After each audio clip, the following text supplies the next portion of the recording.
sebelum saya mau jelasin lebih dalam lagi, saya pengen nanya gini, karena saya rasa semuanya di sini adalah pemilik bisnis atau business owners, atau semuanya di sini adalah pemilik sebuah organisasi atau terlibat dalam sebuah organisasi. Keinginan setiap pemilik bisnis itu apa sih kira-kira? Coba boleh diskusi kira-kira teman-teman. Apa sih keinginan yang sama gitu? Semua pebisnis pasti memiliki keinginan yang sama ini. Ada yang mau jawab nggak? Ya, silakan teman-teman, Kalau dijawabnya bisa pakai chat ya Coach ya, atau ngomong langsung. ya boleh. Loh, kalau bisa harus ngomong dong. Mau jadi Ngomong leader langsung nggak ya, ya karena bicara kita talk show gimana ya ya? Coach ya. Monggo silakan Nah, mau teman-teman sekalian. jadi pemimpin nggak bicara tuh gimana ya? Karena kunci dari kepemimpinan tuh nanti adalah komunikasi juga gitu Yes. ya. Ya teman-teman silakan open mic, siapa yang mau jawab kira-kira keinginan setiap pemilik bisnis itu apa sih? Kalau Anda sekarang adalah seorang business owners, keinginannya itu apa? Ya, silakan Pak Esra. Oke, Coach, selamat malam. Salam Selamat kenal, malam. Coach. Ya, Ya, selamat kenal. senang sekali ketemu sama Coach hari ini. Sama, saya juga happy ketemu Pak Esra ya. Oke, Oke. iya.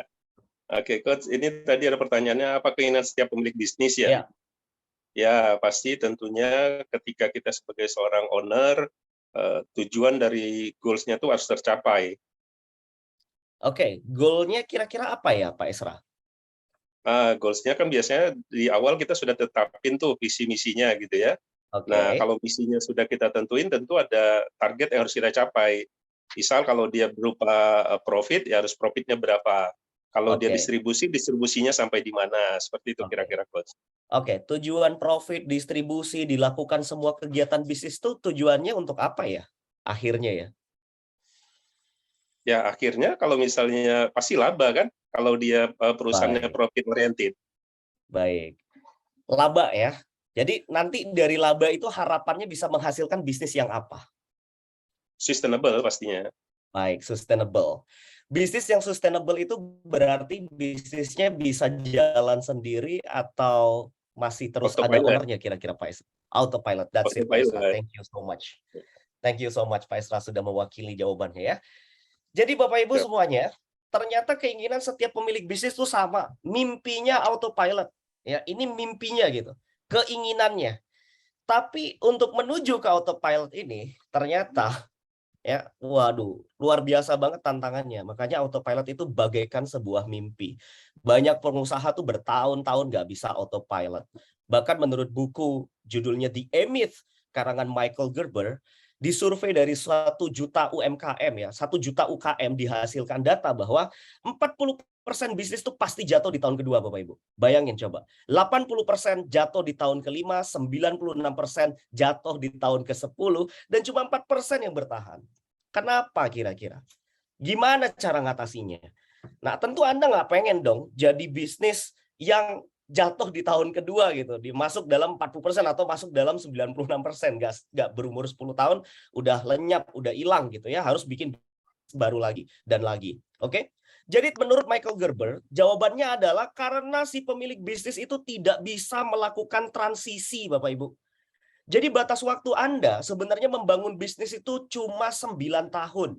Ya, maksimal 9 tahun. Semua pakar manajemen di seluruh dunia itu sepakat jabatan CEO itu maksimal dijabat oleh seseorang itu 9 tahun sampai 10 tahun Bapak Ibu. Setelah itu sudah terlambat. Makanya Michael Gerber tadi mengatakan tahun ke-10 kalau you nggak transisi, the end, tamat. Transisinya apa maksudnya coach? Ini ada tulisan TME, ini maksudnya apa?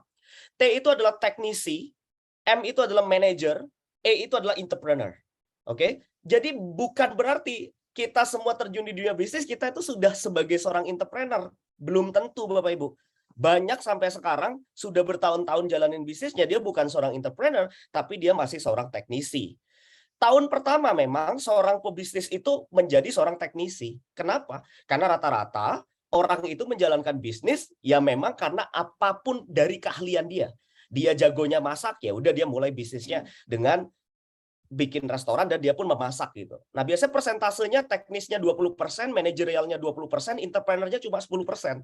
Jadi masih ngerjain sendiri gitu. Orang teknis ini kalau dia bisnis restoran dia yang masak sendiri. Kalau dia misalnya bisnis fashion ya udah dia yang ngejahit sendiri, ngejual sendiri atau mungkin ngedesain sendiri. Teknis banget.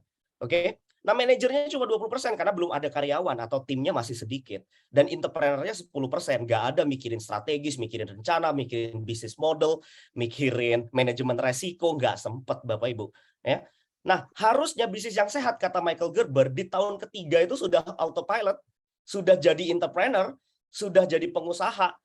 Ya, harusnya di tahun ketiga. Tapi maksimal kata Michael Gerber, tahun ke tahunnya itu maksimal 3 tahun. Kita jadi teknisi 3 tahun, jadi manajer 3 tahun, dan terakhir jadi entrepreneur 3 tahun gitu. Makanya maksimal kita 9 tahun ada di bisnis kita.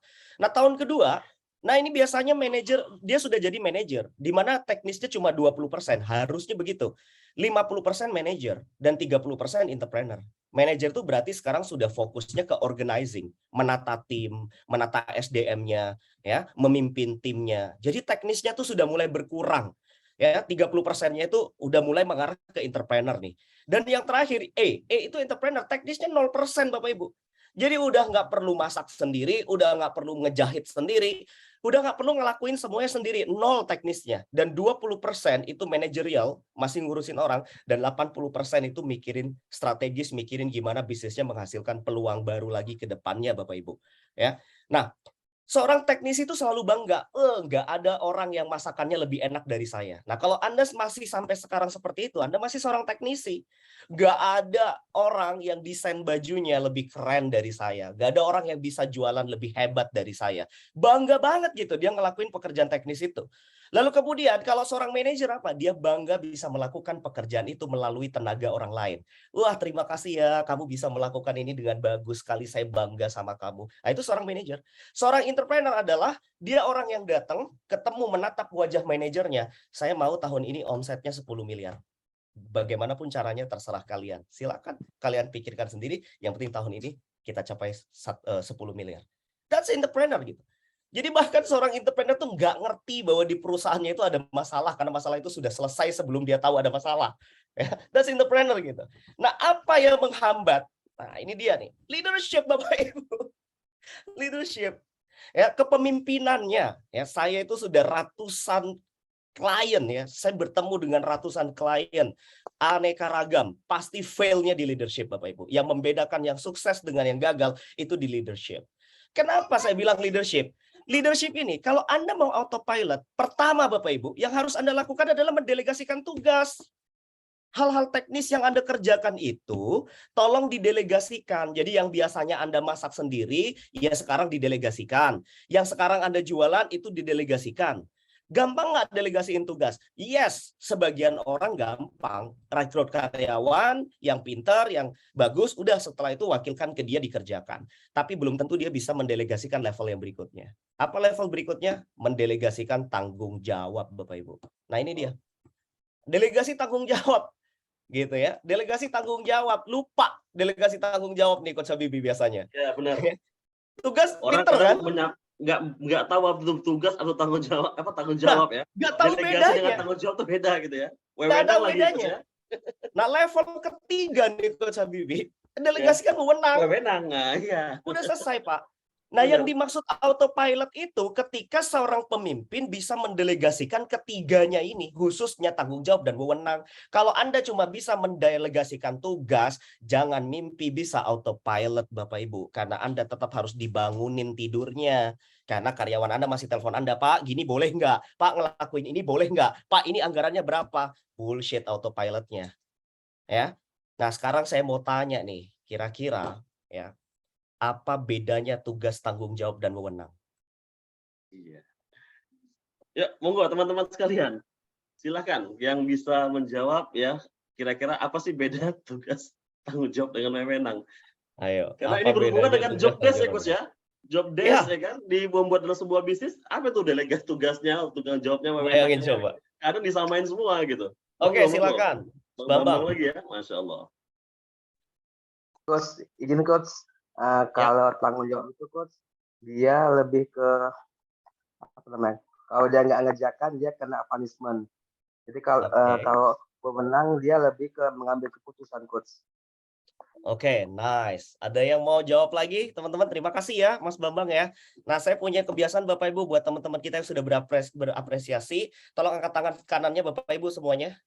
Angkat tangan kanannya semuanya. Oke, Mas Bambang, Mas Bambang, you are great. you are great. We love you. We love you. Oke ya, jadi kita harus membiasakan untuk mengapresiasi. Tadi juga Pak Esra, terima kasih. You are great, Pak Esra. We love you. Oke, silakan. Siapa lagi yang mau jawab? Apa bedanya tugas, tanggung jawab, dan wewenang? Tadi sudah dapat clue nih dari Mas Bambang nih ya. Yuk, lagi yang lain silakan teman-teman. Ini menarik sekali nih ya. Ya. Coach Kodri, ayo Coach Kodri. Nah, menurut Coach Kodri, kira-kira tugas, tanggung jawab, dan wewenang itu apa, Coach Kodri? Insya Allah, apa ini ya? Justru dia mau belajar ini.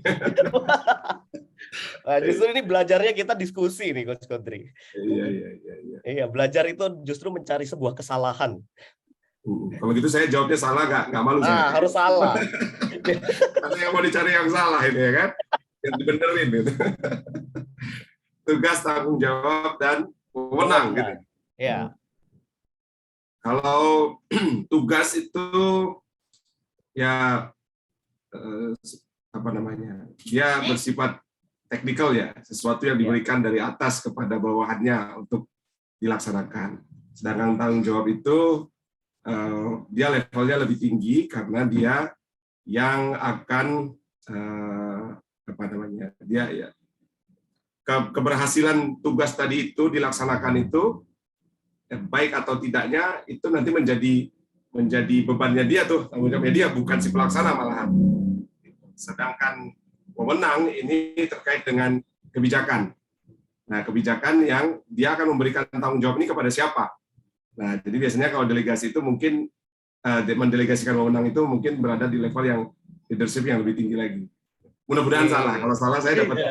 Benar justru. Tepuk tangan dulu Bapak Ibu. Tepuk tangan. Oke. Angkat tangan kanannya. Coach Kodri. Coach Kodri, You are great. you are great. We love you. We love you. Oke ya. Nah, jadi apresiasi itu menyenangkan Bapak Ibu, dan nggak sulit Bapak Ibu ya mengucapkan terima kasih, memuji orang lain. Mengapresiasi itu simple tapi dampaknya besar Bapak Ibu. Oke. Benar tadi ya yang dijawab oleh Mas Bambang dan Coach Kodri. Tugas itu adalah sesuatu yang harus kita kerjakan. Tanggung jawab itu adalah beban, di mana salah benarnya itu adalah menjadi tanggungan kita ya. Kita yang akhirnya memenuhi beban tersebut, salah benarnya. Kemudian wewenang itu bicara soal kebijakan, memutuskan Bapak Ibu, mana yang boleh, mana yang enggak. Business owner hanya berhenti sampai saat ini di mendelegasikan tugas saja. Tapi belum bisa mendelegasikan tanggung jawabnya. Maka kita harus membangun tim kita Bapak Ibu, sampai menjadi tim yang Pak, kalau salah saya siap Pak yang bertanggung jawab. Saya yang akan bertanggung jawab Pak. Kalau postingan ini di sosmed ini nanti ada masalah Pak, saya yang akan tanggung jawab. Kalau nanti proses distribusi ini terhambat Pak, saya yang akan tanggung jawab Pak. Saya siap disalahkan. Kalau memang ini berhasil Pak, maka saya juga yang akan tanggung jawab Pak. Ya. Nah kemudian delegasi itu bicara soal Pak, biarkan saya memutuskan mana yang boleh dan mana yang tidak. Kita baru bisa autopilot Bapak Ibu kalau sampai ke titik keputusan-keputusan kecil ataupun keputusan besar itu sudah bisa diwakilkan ke orang lain. Sudah bukan kita lagi yang melakukannya. Ya. Nah, untuk itu nggak mungkin ya, impossible seorang pemimpin bisa melakukan 3 delegasi ini kalau dia tidak berada di level 4 dan 5. Impossible Bapak Ibu. Ya, mimpi. Apa sebenarnya leader level 4 dan level 5 ini? Ya, dan kenapa? Nah, ini yang menghambat dan ini yang membedakan. Oh, saya tahu nih kenapa si business owners ini bisa autopilot potensinya. Karena dia sudah berada di level 4, level 5. Kebaca Bapak Ibu. Dari awal tuh sudah kebaca. Nah, apa sih sebenarnya level 4 dan level 5 leadership itu? Nah, mari kita perhatikan di layar Bapak Ibu ya. Jadi, level 1, it's all about position. Anda itu dihormati karena jabatan Anda, karena gelar Anda. Jadi kalau Anda sudah nggak menjabat, maka Anda sudah nggak lagi dihormati. Anda kalau udah nggak jadi CEO, anak buah Anda udah nggak hormat. Di luar kantor aja anak buah Anda sudah nggak respect sama Anda, sudah nggak segan sama Anda, udah nggak sopan sama Anda. Hanya gara-gara Anda dihormatinya berdasarkan jabatan doang. Oke, itu paling lemah Bapak Ibu. Pemimpin yang paling lemah, dihormati hanya karena jabatannya. Level kedua Bapak Ibu, itu adalah permission. Keywordnya adalah relationship, hubungan ya. Nah, ini maafkan nanti kalau di background saya ada anak saya ya. Maklum dia lagi kangen papanya nih. Masya Allah. Oke. Jadi permission relationship itu artinya kita mengizinkan orang itu jadi pemimpin kita karena kita sudah akrab sama dia. Karena kita sudah kenal sama dia. Ya, let's say saya sudah selama berteman sama Coach Kodri, Coach Habibie, saya mengizinkan beliau untuk menjadi pemimpin saya misalnya. Saya mengizinkan. Kenapa? Karena dia menyenangkan ya, karena kita udah tahu. Maka relation keywordnya. Nah, jadi di sini ini pemimpinnya disenengin sama anak buahnya karena baik ya, karena ramah. Jadi di situ tuh. Tapi kelemahannya Bapak Ibu ya, relationship leader itu cenderung akhirnya menciptakan tim-tim yang tidak produktif. Produktivitasnya kurang. Kenapa? Karena terlalu akrab. Karena terlalu dekat Bapak Ibu. Oke. Nah, level ketiga itu disebut sebagai productive leader atau production keywordnya ya. Jadi ini pemimpin yang keywordnya result. Dia dihormati karena prestasi yang sudah pernah dia capai. Prestasi yang sudah pernah dia raih. Dulu dia top sales. Dulu dia mantan misalnya berpengalaman di sebuah perusahaan yang membawa anak buahnya mencapai KPI yang tinggi. Wah, prestasi deh pokoknya gitu ya. Nah, keywordnya result. Nah, di sini Bapak Ibu, biasanya productive leader itu cenderung akan membawa timnya jadi sangat produktif. Tapi minim hubungan Bapak Ibu. Ya, minim hubungan. Tapi hebat nih, timnya achieve semuanya. Tapi timnya itu dengan dia hubungannya nggak bagus gitu ya. Karena terlalu nge-push banget gitu. Nah, yang keempat Bapak Ibu. Nah, ini yang dikatakan leader level 4 ya. People development, keywordnya adalah reproduction. Orang ikut ke Anda karena apa yang sudah Anda lakukan untuk mereka. Dan apa yang sudah Anda berikan untuk mereka. Jadi Anda di sini mampu menduplikasi atau mampu mengajarkan. Mampu mencetak seseorang untuk bisa lebih pintar dari Anda. Untuk bisa mereka itu lebih baik dari Anda. Ya, nah ini people development Bapak Ibu. Jadi biasanya leader tipe people development ini jago banget dia untuk mentraining timnya. Keywordnya adalah training Bapak Ibu. Training, coaching, mentoring, counseling, pokoknya dia bisa ngembangin timnya banget. Ya. Jadi karena kualitas dirinya. Karena benar-benar dia itu orang yang smart, orang yang memang pinter, dan bisa menduplikasikan kepinterannya itu kepada timnya. Jadi dia nggak sukses sendiri. Kalau production leader, itu masih tipe yang dia mau berprestasi sendiri. Dia nggak bisa ngajarin. Dia cuma ngajak timnya untuk kemudian melakukan pekerjaan lalu mencapai result gitu. Tapi kalau people development, dia mulai mundur di belakang Bapak Ibu. Jadi dia ngajarin timnya yang maju ke depan, dianya di belakang. Ya. Nah, level paling tertinggi dalam leadership ini yang biasa disebut dengan ini wali ya. Udah levelnya itu beda, makomnya itu beda gitu ya. Ini level 5. Keywordnya adalah respect atau ini biasa disebut dengan the self leadership. Jadi pemimpin yang dicontoh, yang diikutin anak buahnya karena benar-benar akhlaknya dia. Karena apa yang dia lakuin benar-benar sama timnya. Kalau Simon Sinek menamakan leader level 5 ini adalah leaders it last, para pemimpin yang makan terakhir. Jadi fokusnya itu udah bukan untuk saya. Fokusnya itu udah bukan untuk dunia. Udah bukan untuk dunia aja, tapi juga untuk akhirat Bapak Ibu ya. Ini untuk long term, untuk umat, untuk kepentingan bersama. Jadi dia udah nggak mikirin profit lagi leader level 5 ini. Dia udah mikirin legacy. Dia udah mikirin meninggalkan sesuatu yang bisa mengubah dunia jadi lebih baik. Jadi orang menghormati dia itu bukan karena jabatan dia, kehebatan, kekayaan dia, tapi karena akhlaknya Bapak Ibu. Karena pengorbanan dia untuk banyak orang. Nah, biasa juga disebut dengan servant leadership. Ini orang yang pengorbanannya tinggi banget Bapak Ibu. Yang dia itu mikirnya udah beyond, mikirnya itu udah akhirat, nggak mikir tahun depan mencapai omset sekian, nggak mikir buka cabang, tapi sudah fokus kepada namanya core purpose Bapak Ibu. Kalau Bapak Ibu belajar business frameworks, pasti paham namanya core purpose, karena core purpose itu adalah pondasi pertamanya, ya, pondasi utama dari seorang pemimpin. Dia itu seperti Mahatma Gandhi, seperti Steve Jobs. Udah nggak mikirin sebenarnya, mikirin dunia itu udah nggak ada. Yang dia pikirin adalah legacy. Dia meninggalkan sebuah warisan. Nah, jadi kalau masih pemimpinnya level 1, 2, 3, Bapak Ibu, boro-boro mendelegasikan tanggung jawab dan wewenang. Mereka hanya mampu mendelegasikan tugas. Kita baru bisa mendelegasikan tanggung jawab dan wewenang itu kalau kita sudah berada di level 4. Nah, masalahnya Anda mau jadi level 4, tapi Anda nggak pernah belajar. Anda mau jadi level 4, tapi nggak pernah baca buku. Anda mau jadi level 4, ya, tapi Anda belajar merasa capek, lelah, malas.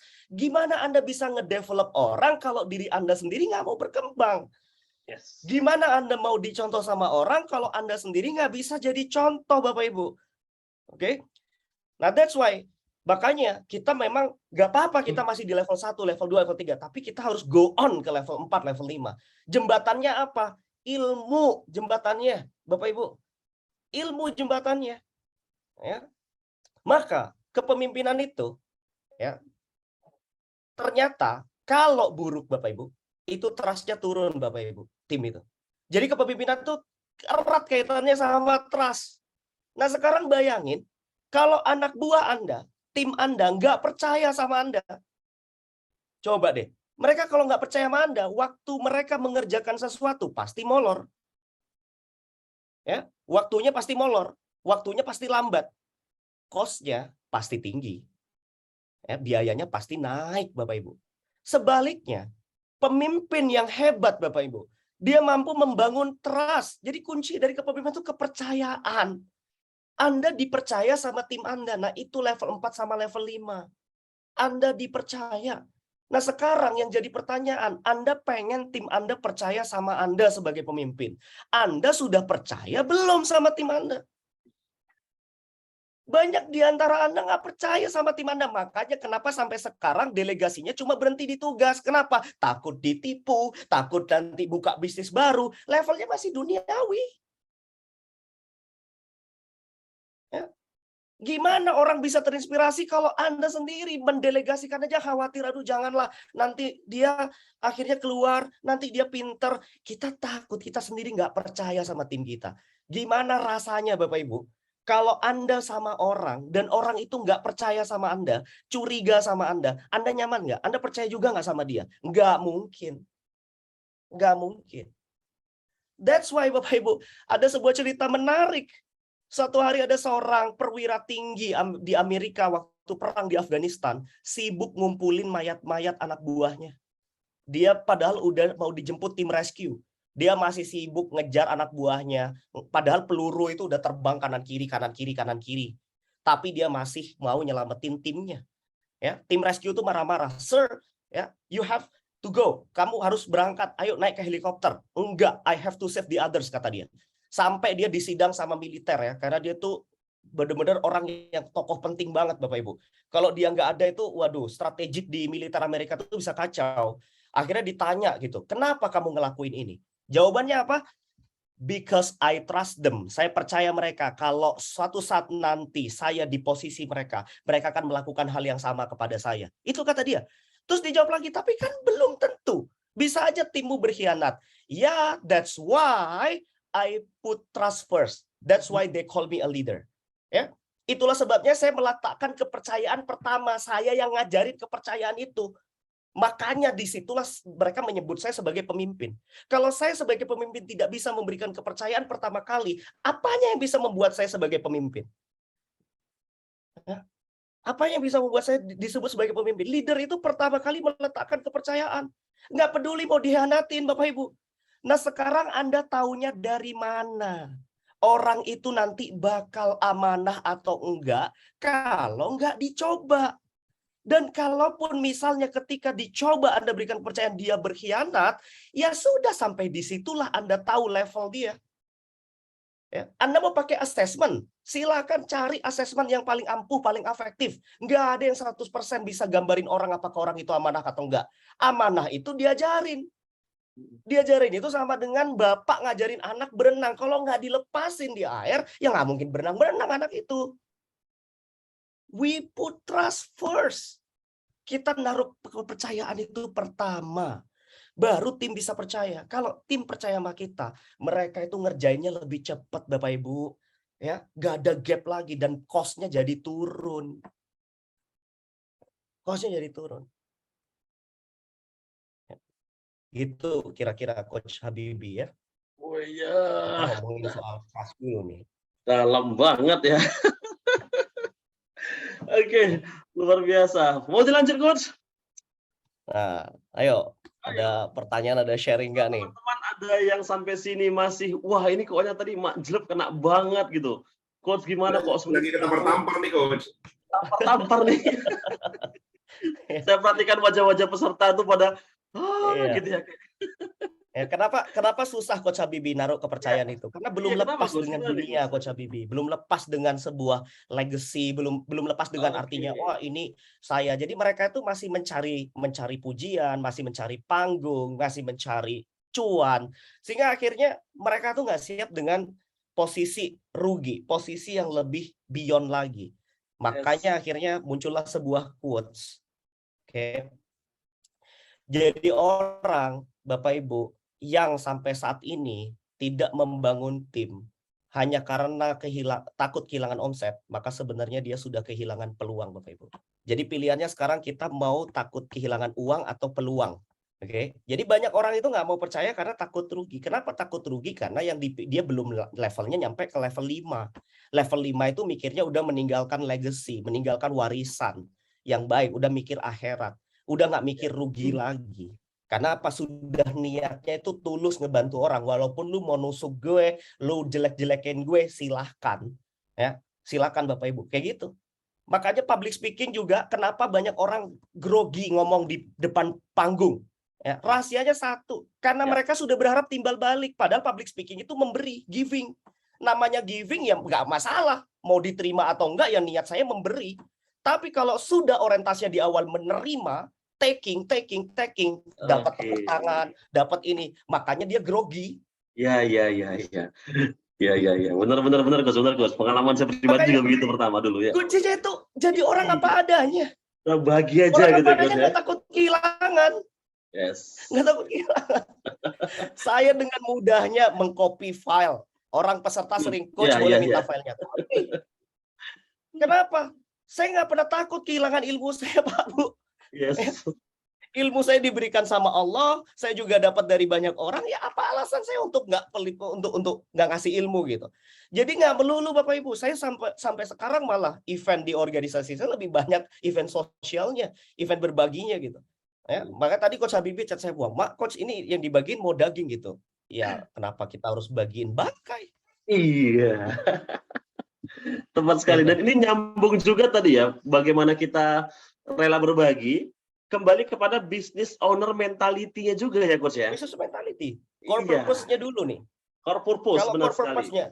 Contoh kayak Steve Jobs. Steve Jobs tuh udah nggak peduli dia sama market share. Karena yang dia pedulikan itu adalah udah core purpose-nya gitu. Untuk ngebuat orang-orang, mendukung orang-orang yang berpikir berbeda untuk mengubah dunia.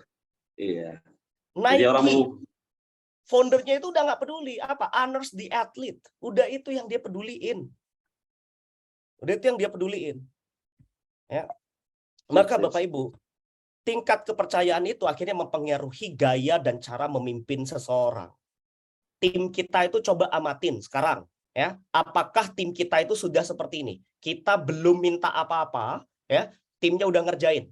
Jadi contohnya nih, Coach Habibie datang, tolong ya, laporannya untuk minggu ini saya tunggu. Oh, sudah selesai Pak. Nah, itu tuh level 5. Jadi belum dikasih instruksi udah dikerjain. Ya, simple request. Bapak Ibu. Nah, ini hanya bisa dicapai oleh pemimpin yang sudah tingkat trust-nya tinggi, Bapak Ibu. Dengan anak buahnya. Jadi kalau misalnya ngomong tuh nggak pakai lama. Jadi kalau misalnya saya bilang, Coach Kodri bisa minta tolong besok jemput saya di bandara ya. Oke, berangkat. Nah, itu kayak gitu kira-kira. Trust-nya. Jadi udah levelnya itu udah sami'na wa ta'na. Udah nggak menolak sedikit pun, udah nggak ada kritisasi sedikit pun. Oke, semuanya dilakukan. Nah, sekarang coba deh. Ya, coba kita amati bagaimana kita menghormati Rasul kita, Bapak Ibu. Coba. Kita diminta mati oleh beliau, kita lakukan nggak? Iya. Nah, itu yang disebut simple request. Nggak usah neko-neko. Ngomong sekali, udah dilakuin. Nah, itu berarti tanda kepemimpinan Anda sudah berada di level 5. Level 4, ya, perintah level 4 itu biasanya gini. Coach Habibie tolong bikinkan saya slide materi tentang produktivitas ya. Coach Habibie ini, kok produktivitas? Jadi dia baru bergerak setelah saya jelasin dulu nih alasannya. Jadi gini Coach Habibie, kita harus bikin ini tuh. Maknanya adalah supaya kita begini, supaya kita begini, supaya begini. Oh, saya paham Coach. Oke, baik, saya kerjakan. Jadi masih perlu dijelasin dulu gitu alasannya. Oke, tapi ini udah bagus karena udah bergerak ke meaning dia. Udah bergerak ke reason ya. Nah, ada lagi nih. Anak buah yang bergeraknya itu karena apa? Coach Habibie tolong bikinkan saya ini. Mohon maaf, Coach. Saya kira-kira kalau nanti berhasil bikinnya bagus, saya dapat sesuatu nggak? Nih, matre ya. Oke, jadi tim itu mau melakukan sesuatu karena bayaran. Karena bayarannya berapa, karena duitnya berapa, jadi hanya sebatas motivasinya di gue dapat cuan berapa. Nah ini, ya. Jadi hitung-hitungan nih, anak buahnya, timnya. 2. Apakah tim kita justru di level ini? Dia baru mengerjakan setelah Coach Habibie tolong besok saya tunggu slide produktivitasnya ya. Ini udah molor ini. Kalau besok nggak selesai saya SP. Baru dia mau bergerak Pak Bu. Jadi harus digituin terus. Diancam terus. Mana ini laporannya? Kok sampai sekarang dibentak baru dia ngerjain? Nah itu dia berarti udah lemah banget level Anda. Kepercayaan Anda di mereka. Nah, kemudian ada lagi yang paling tidak percaya ini ya. Jadi tim itu mau bergerak kalau Anda ngomong, Coach Habibie tolong kerjakan, kalau enggak saya pecat loh. Jadi udah nggak ada pilihan. Kerjakan atau saya pecat.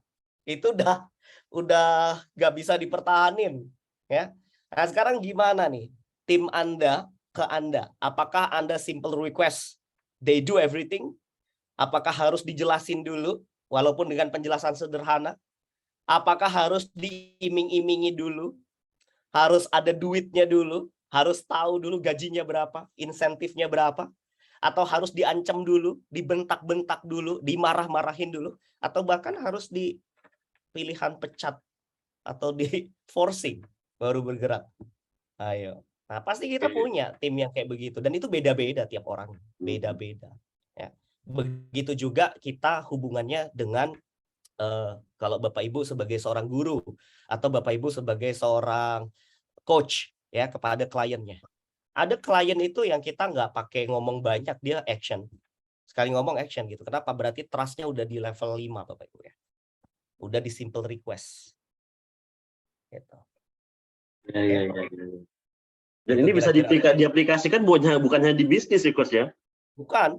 Termasuk di rumah tangga. Ya. Di organisasi teman-teman gitu. Aduh. Nah, kita juga coba korelasikan dengan tingkat level keimanan ketakwaan kita nih Coach Habibie. Iya, coba benar sekali Coach. Orang yang apa namanya baru mau beribadah kalau sama Allah udah diancem banget itu ya masih level 1 level 2. Betul. Bergerak ibadahnya itu masih karena takut masuk neraka. Takut disiksa. Nah, yang pengen ngejar sorga itu masih level 3. Iya. Gitu. Level 4 itu orang yang sudah menemukan makna ya, sudah mulai tahu oh ternyata gue sholat tuh manfaatnya untuk ini, gue berdoa manfaatnya untuk ini, udah ngerti gitu. Nah, kalau yang level 5 itu tingkat ketakwaan orang yang udah nggak peduli ada surga dan neraka. Iya. Nah, ini yang disebut dengan berbakti. Jadi kalau sudah sampai level 5 itu pasti timnya berbakti. Gitu. Kalau level 1, level 2 itu kan tim yang nggak tahu diri. Iya. Nah, kalau tim level 3 ini kan sebenarnya tim apa coba? Tim balas budi. Balas budi ya? Iya. Kasih sedikit saya minta ini baru saya insentif ya. Insentif kemana kok belum keluar gitu ya. Balas budi gitu. Nah, padahal perintahnya adalah kita harus jadi orang tuh berbakti. Tapi dari ini kita, pada Tuhan kita. Ya. Dari kelima ini Coach, boleh saya potong sedikit Coach ya? Boleh dong. Ini bebas. sebenarnya karena memang si leadernya yang belum memiliki kemampuan mengangkat yang tipe 1 ini menjadi tipe 3, atau memang bawaan si timnya itu sendiri Coach memang begitu Coach? Gimana ya? Kayaknya ini dilema nih. Ya. Kayak seperti lingkaran setan nih, sebenarnya salah siapa gitu. Coach Habibie, tolong carikan saya benda yang warnanya hitam di sekitar Coach Habibie. Oke. Ya. Benar ya.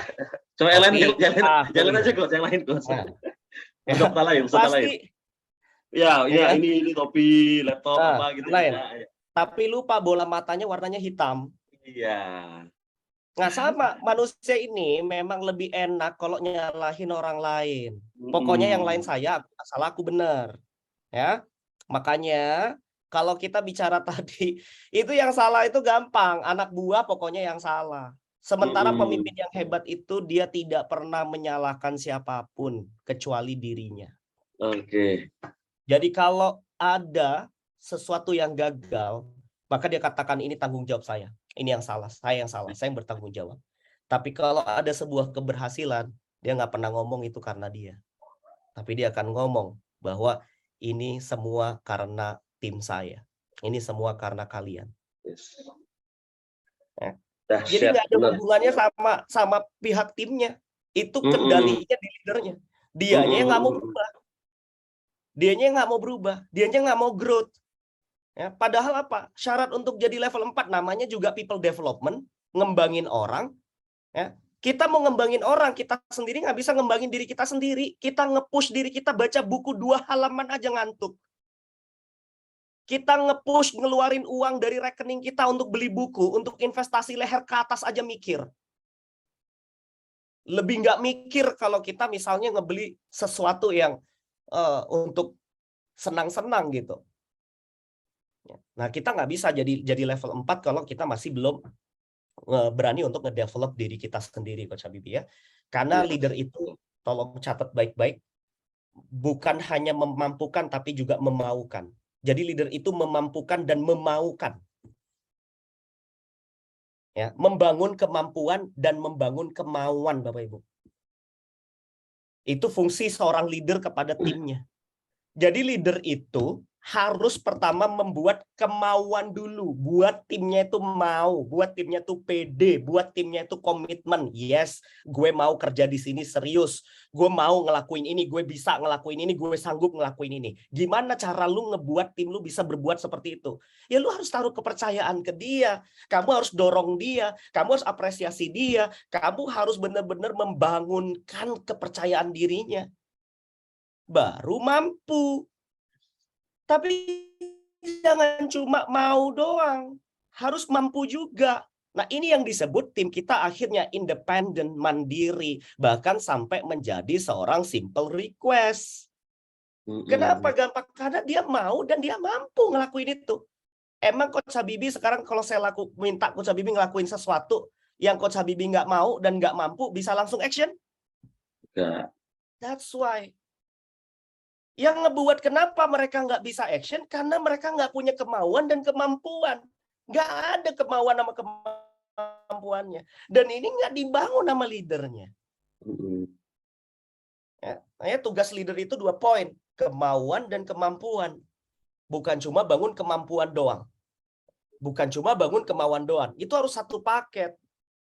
Ya, that's why kita sampai melahirkan anak buah atau tim kita yang mau dan mampu. Mampu itu artinya dia tahu, dia paham, dia terampil, dia cekatan untuk ngelakuin itu. Mau itu berarti artinya apa? Mau itu berarti ya dia sanggup. Dia pede, dia percaya. I can, yes I can, yes I can. Kamu bisa nggak begini? Yes I can, Pak. Biar saya ngelakuin, Pak. Udah. Coba kalau tim kita semuanya mau dan mampu melakukan semua job desk. Kita tuh nggak kekurangan orang pinter, nggak kekurangan strategi kita itu. Tapi kita kekurangan orang yang highly motivated. Makanya SOP rapi, cakep, ya, visi misi keren, KPI oke, dijalanin nggak? Bullshit. Nggak dijalanin. Kenapa nggak dijalanin? Karena tidak pernah membangun kemauan timnya. Yang dibangun cuma kemampuan, melakukan training-training yang dikirim cuma fokus ke apa? Training skill semuanya. Nggak ada yang ngirim training ke soft skill. Makanya saya bilang training apa yang paling penting untuk karyawan kita di awal? NLP. Training apa yang penting untuk tim kita di awal? Leadership. Training apa yang penting untuk tim kita di awal? Public speaking, komunikasi. Coba deh sekarang, tim kita itu, kita jadi orang yang punya ide bagus, punya gagasan bagus, strategi bagus, tapi nggak bisa mengkomunikasikan itu. tapi nggak bisa ngeyakinin atasan kita agar menyetujui gagasan kita tersebut. Resisten atasannya. Karirnya nggak akan naik. Ya. Gitu ya. Jadi tim kita nanti akan ada levelnya nih, ya. Dari tingkat kemampuan dan kemauan itu. Dari tidak mandiri, kurang mandiri, cukup mandiri, sampai dia sangat mandiri. Ini penanganannya beda. Cara komunikasinya beda. Kalau tim kita itu tidak mandiri, itu biasa orangnya nggak pede, dia masih ragu-ragu, Pak, jangan saya lah, Pak. Limiting belief-nya itu masih tinggi banget. Apalagi skillnya nggak ada. Nah, lu langsung tugasin dia ngelakuin sesuatu dengan alasan biar cepet pinter. Ya bunuh diri, Pak. Terus gak bisa disalahin dan dipecat, Coach Habibie. Sedolim itu kita. Coba bayangin. Kita pukul rata aja ya, Coach ya, kebanyakan ya. Rata aja. Yes. Ya, padahal dia belum punya kepercayaan diri untuk ngelakuin itu. Nah, si leadernya cuma duduk, cuma menginstruksikan, cuma jadi diktator, tapi nggak mau ngedorong, nggak mau ngapresiasi, nggak mau ngelatih skillnya. Lalu kemudian dikasih tugas yang berat, ketika nggak bisa akhirnya dipecat. Oke. Lalu kemudian kurang mandiri. Kurang mandiri itu percaya dirinya udah mulai ada nih, udah mulai semangat, tapi memang belum mampu. Ya, ayo ajarin dulu, latih dulu skillnya. Terus kemudian cukup mandiri, ini mulai mampu tapi motivasinya mulai turun. Ya, nah, yang paling mandiri itu adalah yang kemampuannya benar-benar melebihi standar, motivasinya sangat tinggi sekali. Oke. Nah, ini nih tim yang kalau kita justru semakin sering nempel dianya kabur. Justru harusnya tim yang sangat mandiri itu delegasikan tanggung jawab, delegasikan wewenang. Nggak usah terlalu lama. Kalau Anda terlalu lama, terus ditempel, malah didikte kayak ngajarin anak TK, dianya risih. Kapan saya dipercaya sama Bapak ini? Akhirnya ada perusahaan lain yang bisa lebih percaya sama dia, kelar Pak, di hijack dia. Pindah dia. Ya. Akhirnya ngomong ya, Coach ya. Udah capek-capek gue latih katanya kan. Ya. Kenapa? Karena nggak dipercaya. Nggak diapresiasi gitu. Padahal dia udah sangat mandiri. Udah highly motivated. Udah kemampuan skillnya tinggi banget. Tapi masih diperlakukan kayak anak TK. Coba anak kita. Ukasha deh, Coach Habibie kan udah mulai besar. Mau nggak dia kayak dicium di depan temen-temennya, dipelukin. Dia mau mandiri ngerjain sendiri. Mau nggak dia kayak disuapin. Sama tim Anda itu kalau memang sudah di situ, Mbok ya lepasin. Anda sebagai business owner sudah waktunya mendelegasikan, takut apa? Udah tanggung jawab wewenangnya, serahkan. Ini proses seleksi. Proses seleksi. Makanya seorang pemimpin itu pertama kalau untuk timnya yang masih tidak mandiri itu kita direktif. Ya, jadi kita tingginya di tugas, kita kasih dia tugas untuk latihan yang ringan-ringan, terus kemudian ya hubungan kepada dia itu jangan terlalu dimanjakan, agar dia mau belajar benar-benar serius. Ketika dia kurang mandiri, mulai dekatin nih, mulai pendekatan Anda lebih tinggi kepada dia, hubungan Anda lebih tinggi, tugasnya naikin pelan-pelan nih skalanya nih, naikin sampai dia partisipatif. Anda akrab, tempel dia, tapi tugasnya turunin. Terus terakhir, ya rendah pada hubungan, rendah pada tugas, sudah lepasin. Gitu, karena dia sudah sangat mandiri. Tensionnya itu sebenarnya masih di sini, ya. Nanti kalau udah di sini udah turun ini Anda ya, kesibukan Anda gitu.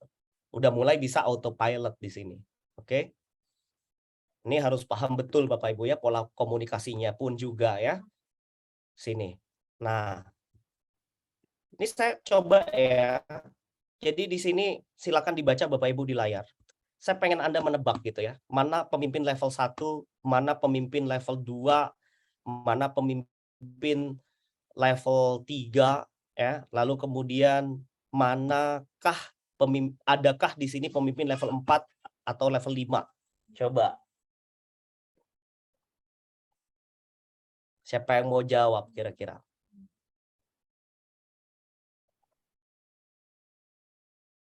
Ya, kita baca dulu ya, rekan-rekan sekalian, Sobat Kuanta. Oke.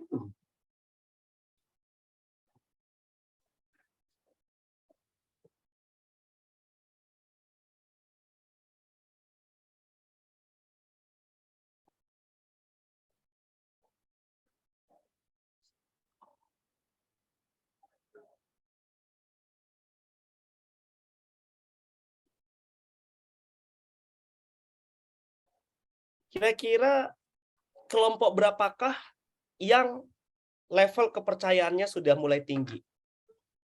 Dan manakah yang paling rendah tingkat kepercayaan timnya?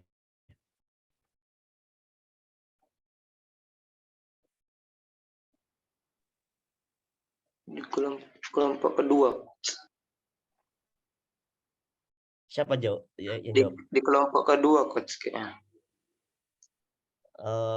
Pak Fatahila ya?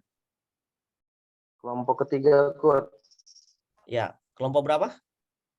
Yang paling tinggi tingkat kepercayaannya kelompok berapa? Kelompok kedua. Saya ketiga, Coach. Kelompok 3, Coach. Oke, yang jawab kelompok 2 kenapa? Yang jawab kelompok 3 kenapa? 3. Hujan akan turun. Kalau kelompok kedua saya seperti kayak di level keempat tadi, Coach.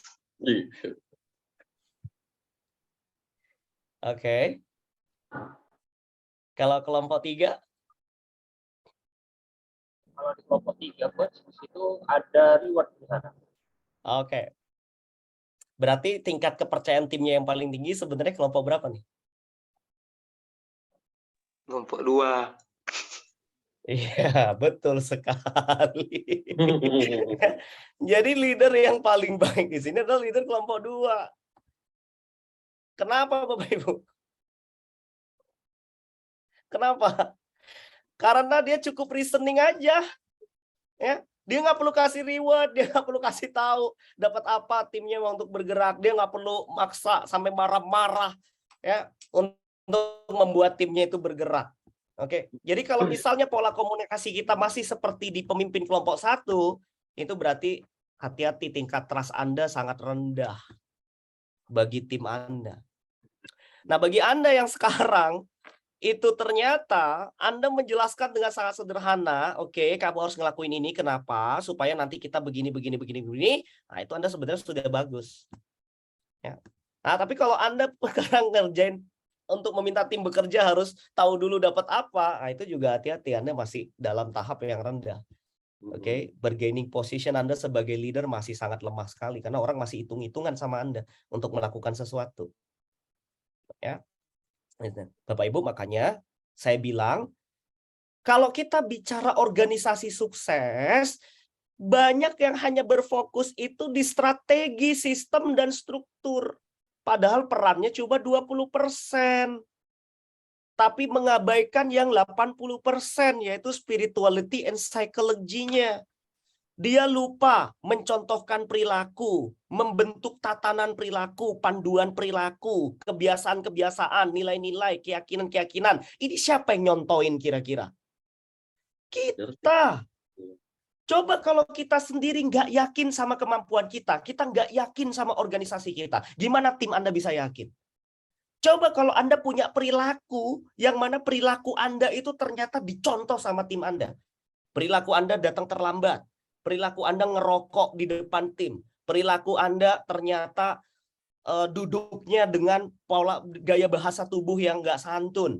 Kemudian Anda ngomong kotor di depan tim. Anda punya kebiasaan buruk. Nilai-nilai Anda juga tidak menginspirasi. Ya terbentuklah sebuah culture, Bapak Ibu. Terbentuklah sebuah budaya. Makanya kenapa Islam itu indah Bapak Ibu? Karena apa? Karena panduannya jelas. Panduan perilakunya clear. Pemimpin tertinggi kita Bapak Ibu, Rasulullah itu sudah meninggalkan panduan perilaku. Lah hadis itu isinya apa? Panduan perilaku. Nah kita itu tugas kita sebagai pemimpin, panduan perilaku kita ke tim kita tuh ada nggak sih? Bukan cuma panduan teknis. Bukan cuma nyusun SOP, panduan teknis, itu 20%, Pak, Bu, perannya. Panduan perilakunya itu loh lebih penting. Panduan kebiasaannya itu loh lebih penting. Panduan keyakinannya itu loh lebih penting. Kenapa? Definisi dari budaya organisasi itu adalah ide, pemikiran, keyakinan, serta perilaku kolektif yang disepakati dan dijalankan bersama dalam satu kelompok organisasi atau komunitas. Karena kalau yang ngejalanin sendirian, namanya etos kerja. Jadi kalau misalnya di sini ternyata yang bagus, yang baik, yang tepat waktu, disiplin, cuma satu orang, ya berarti bukan jadi budaya, belum. Namanya masih jadi etos kerja. Oke.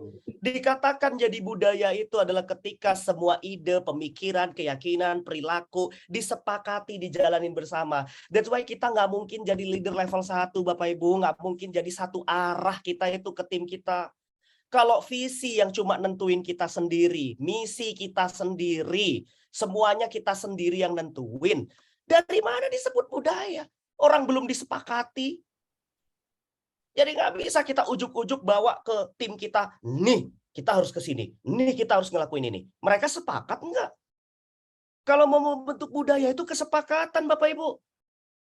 Nggak bisa paksaan. Kesepakatan.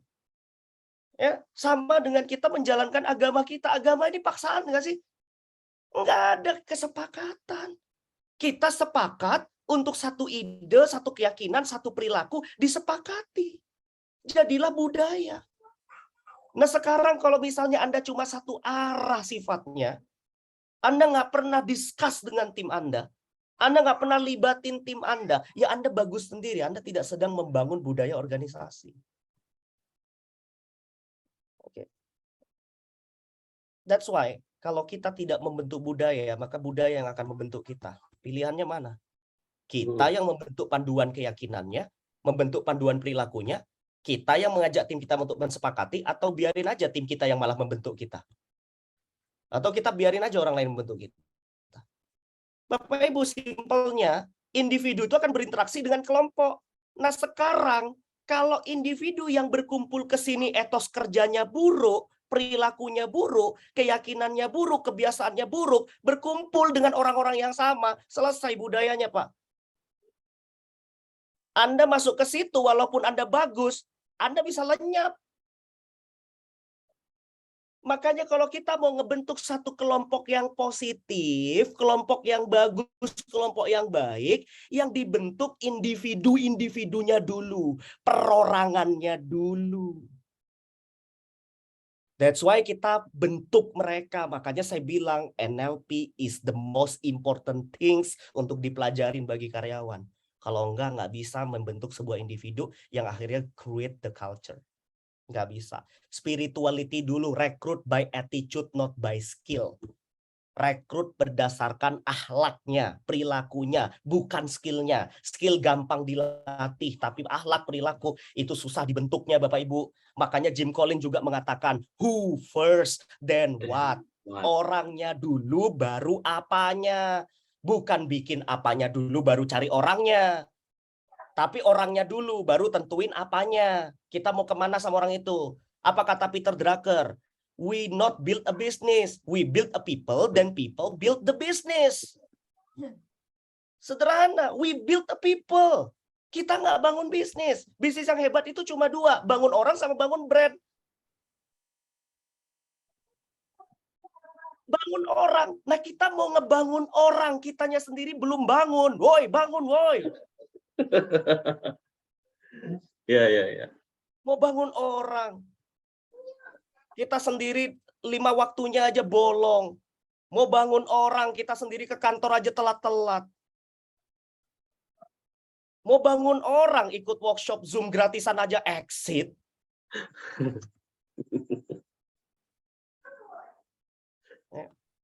Tertampar semuanya. Ini di mana kira-kira Bapak Ibu? Gimana teman-teman? Ditembung ini ya. Mana kira-kira ini? Tembung atau Marelan ini? Singapura, Coach. Hah? Wah, ini yang udah pernah ikut training saya. Yang udah pernah ikut nih ya. Ya, baik Bapak Ibu, benar. Yang ada di layar ini adalah Singapura Bapak Ibu zaman dulu, tahun 1950. Ini Singapura tahun 1950, bayangin. Jorok, orang-orangnya tuh kencing di jalan, berak di jalan sembarangan, motong hewan di jalan, darah amis pokoknya jalanannya. Bau kotornya minta ampun Bapak Ibu. Oke, bayangin perilakunya kayak apa. Orang-orang yang tinggal di tempat seperti ini Bapak Ibu. Nah, lalu kemudian muncullah orang ini. Sebagai pemimpin, apa yang dia lakukan? Cuma butuh waktu 90 hari. 30 hari pertama dia ngelap sendiri. Dia ngepel sendiri Bapak Ibu. Kayak gini. 30 hari pertama dia lakukan sendiri, dia contohin sendiri. Dia ada orang ludah sembarangan, dia ambil tisu, dia buang sendiri Bapak Ibu, ya. Lalu 30 hari berikutnya dia mulai mengajak timnya dia untuk juga melakukan hal yang sama. Ayo ikut. Tapi dia bilang, nanti tolong kalau ada masyarakat nggak usah kamu tegur, ya udah pokoknya kamu buang aja. Udah kamu langsung action aja deh, nggak usah pakai nunggu, nggak usah pakai ini, mereka biarin aja mereka ngelihat. Dan 90 hari berikutnya ajak semua masyarakat untuk melakukan hal yang sama dan beri apresiasi bagi siapa yang berhasil melakukan dan sanksi seberat-beratnya bagi siapa yang melanggar. Kita selama ini membentuk budaya itu jangan pernah mengabaikan apresiasi dan sanksi. Awalnya bagus di kantor, gak ada yang telat. Tiba-tiba ada satu orang telat, tapi nggak ditegur. Akhirnya yang lain mengamati, oh berarti enggak apa-apa ya. Oh berarti datang tepat waktu itu nggak penting ya. Akhirnya apa? Besoknya nular lagi. Nular lagi, nular lagi. Nah ketika semuanya tepat waktu diapresiasi. Ketika nggak pernah diapresiasi, orang akan merasa, oh ternyata bagi atasan saya datang tepat waktu itu nggak penting. Ya udah besoknya telat semua.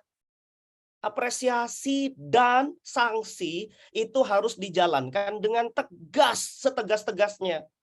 Nggak boleh mencela-mencela. Kalau sudah bikin aturan itu ya tegakkan. Nah inilah yang dibentuk oleh Lee Kuan Yew sampai sekarang Bapak Ibu. Andri, bantu angkat yuk. Cecil, pakai jilbabnya kari kanan. Inilah yang hasilnya Bapak Ibu, yang tercipta. Ini yang terjadi Bapak Ibu ya. Makanya that's why bisnis yang sehat itu adalah yang customer retention-nya bagus. Kenapa? Karena servisnya bagus. Kenapa? Karena timnya bagus. Kenapa? Karena leadership-nya. Karena timnya Bapak Ibu. Karena timnya. Ya. Kenapa timnya bagus? Karena pemimpinnya.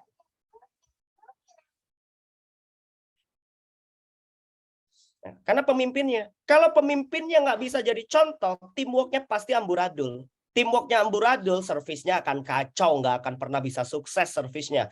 Kalau servisnya jelek, dari mana customer-nya bisa bertahan? Kalau customer nggak bisa bertahan, ya nggak mungkin bisnis Anda sehat. Catat baik-baik syarat bisnis yang sehat itu. 1, jumlah customer jumlah pembelanjaan yang dihasilkan 50% lebih dihasilkan oleh customer yang selama ini udah ada.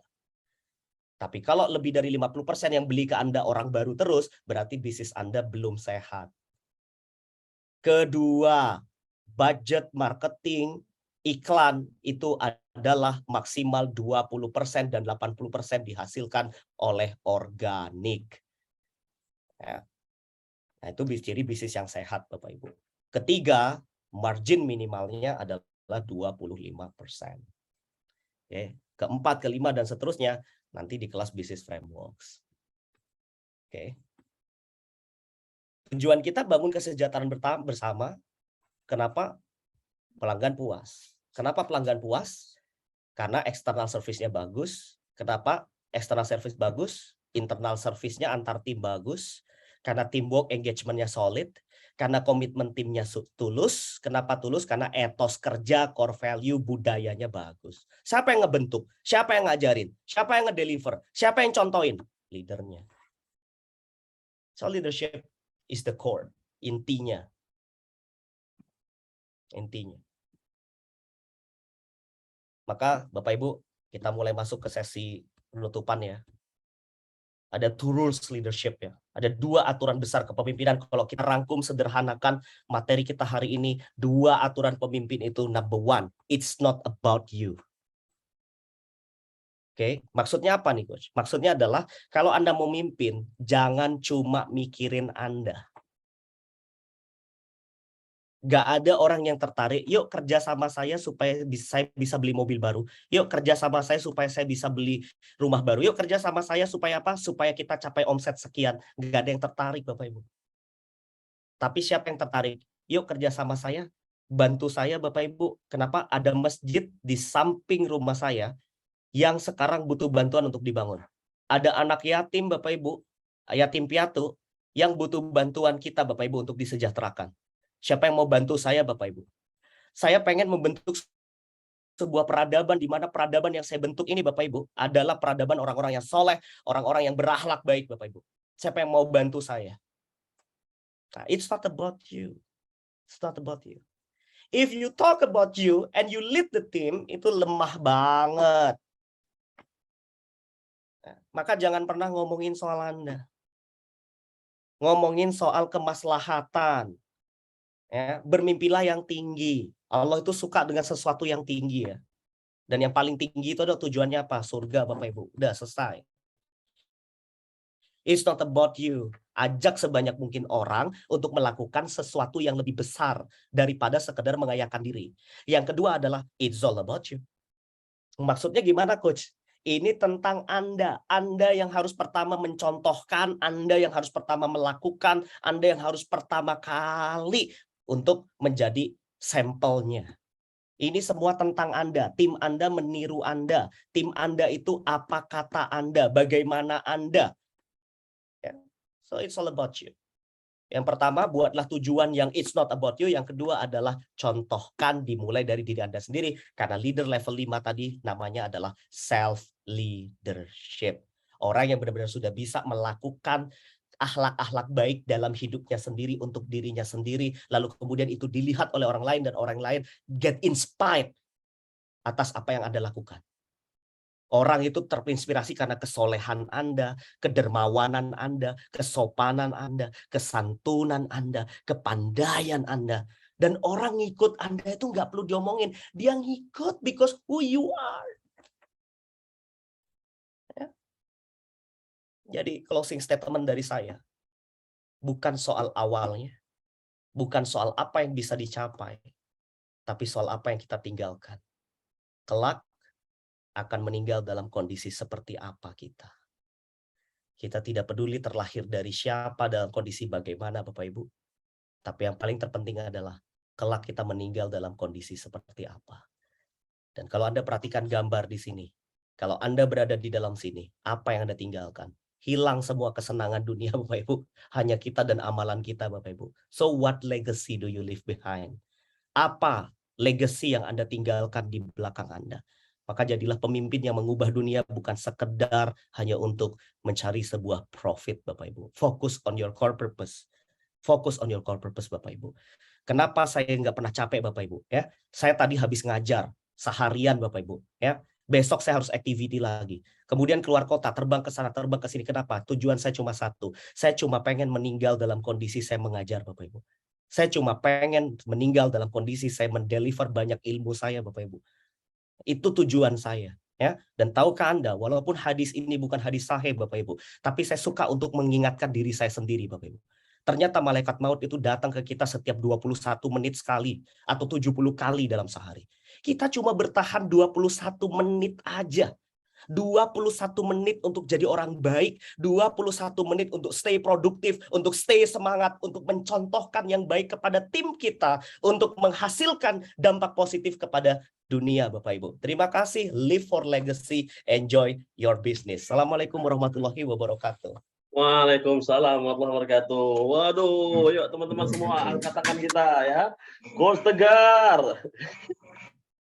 You are apa Coach? You are the best ya. We love you ya. Oke, tepuk tangan luar biasa teman-teman sekalian.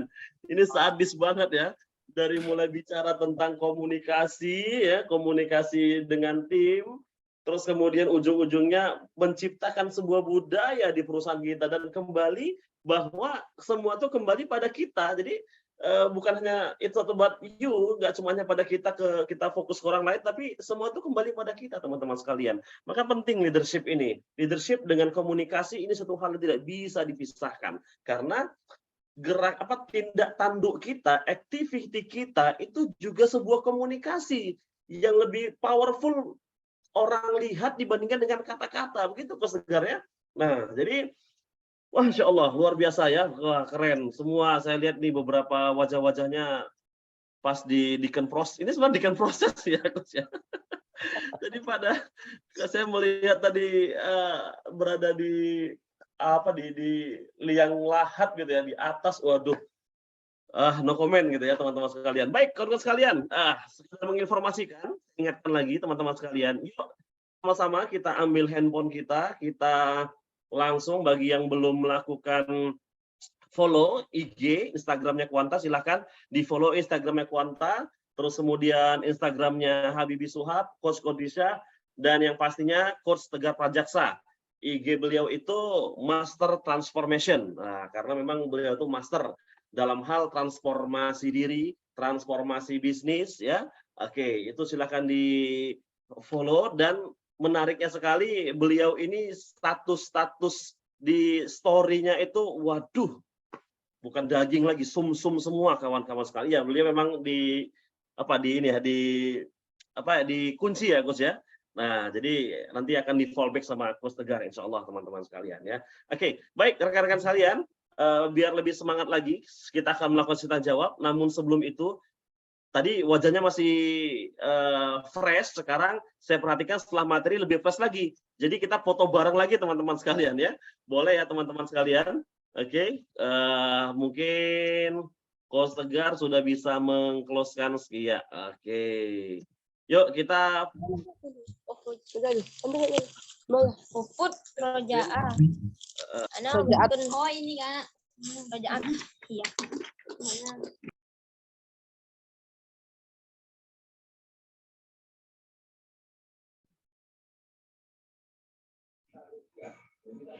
Coach Habibie masih di unmute, Coach. Oh ya, baik, maaf ya. Oke, baik teman-teman sekalian, yuk aktifkan kembali kameranya, lebih semangat lagi untuk yang kedua kali. Tadi masih mungkin lagi perjalanan, ini semua diaktifkan lagi teman-teman sekalian, yuk. Yang di layar kedua, layar ketiga aktifkan lagi, dah kita foto bareng ya, dipandu sama Bang Fatahillah. Ya, tadi karena kita mengapresiasi, yuk kita apresiasi semua para peserta di sini, semua teman-teman pembelajar yang 70 orang ini masih bertahan. Tadi ya, gratis tapi live gitu ya, Coach ya. Yuk, sama-sama seperti ini. We love you all. Oke, silakan Bang Fatahillah. Bang Fatahillah nggak usah ikut, ya. Silakan. Oke, 1, 2, 3. Oke, sebentar. Tahan. 1, 2. Ya, terakhir. 1, 2. Oke, selesai, Coach. Oke, luar biasa. Menarik sekali teman-teman sekalian ya. Nah, jadi program ini akan terus berlangsung karena seperti yang kata Coach Tegar sampaikan bahwa kita juga Live for Legacy. Setidaknya apa yang kita adakan setiap Rabu malam ini legacy, memberikan pengetahuan kepada harapannya ke seluruh rakyat Indonesia lah, bahkan sampai ke luar negeri, agar amal kita nggak terputus gitu ya Coach Tegar ya.